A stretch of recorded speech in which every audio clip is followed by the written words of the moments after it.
Bukan saya yang bongkarkan aib, dia yang mengaibkan dirinya sendiri di khalayak ramai. Maka tuan-tuan dan puan-puan, sesuatu yang kesalahan yang dilakukan di khalayak ramai, sebab ceramahnya, YouTube-nya ada view yang banyak, pembetulan juga dilakukan secara khalayak ramai, bukan lagi secara personal. Dalam video ini, ulama terkemuka dari tanah air kita, seorang mujtahid yang sering naik ke langit dekat dengan Allah, telah menjelaskan dengan tegas prinsip dan sikap kita terhadap sebarang kesalahan yang berlaku pada asatizah. Mana-mana kesalahan yang dilakukan secara terbuka boleh dan haruslah ditegur dan diperbetulkan secara terbuka juga. Tiada isu membuka aib atau memalukan, malah ia hanyalah sunnah dalam cara menegur dan membetulkan kesalahan yang telah tersebar. Demikianlah pendirian yang kita sering dengar daripada tokoh ulama terkemuka tanah air kita, Kapten Hafiz Firdaus. Apatah lagi sekiranya kesalahan itu melibatkan kitabullah, kalam Allah yang qadim, wahyu yang diturunkan kepada Nabi dan baginda sampaikan kepada umat tanpa mengkhianatinya walau satu huruf, malah walau satu baris pun. Mari kita dengarkan bacaan Al-Quran yang dibacakan oleh Ustaz Rizal. Jadi lalu apa dia yang berlaku? Ayat 20, ayat 21. Fa asbahta qassarim. Lalu jadilah kebun mereka itu hancur. Kita dengarkan sekali lagi.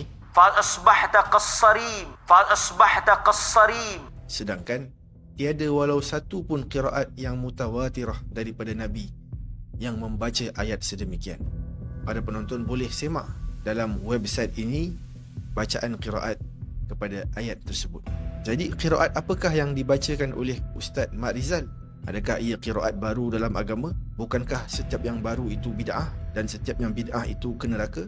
Bukankah bacaan ini bacaan yang menyalahi sunnah, menyalahi bacaan Rasulullah SAW? Ini adalah kesalahan yang fatal dan sangat teruk dari hukum qiraat, tajwid, malah bahasa Arab, kerana ia mengubah makna. Bagaimanakah asbahat boleh bertukar jauh menjadi asbahta? Amat jarang sekali kesalahan seperti ini berlaku kepada bacaan orang awam, apatah lagi kepada asatizah. Semoga kita sama-sama dapat memperbaiki, mempelajari dan menekuni bacaan Al-Quran kita. Akhir video, mari kita dengarkan bacaan Quran ulama terkemuka tanah air kita. Mungkin Ustaz Mat Rizal boleh belajar daripada tokoh ulama ini.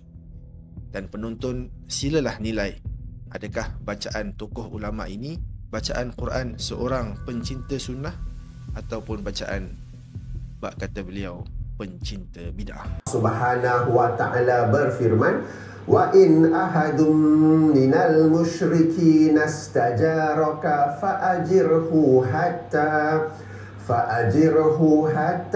yasma'a kalam Allah thumma ablighu ma'manah dzalika bi'annahum qaumun la ya'lamun.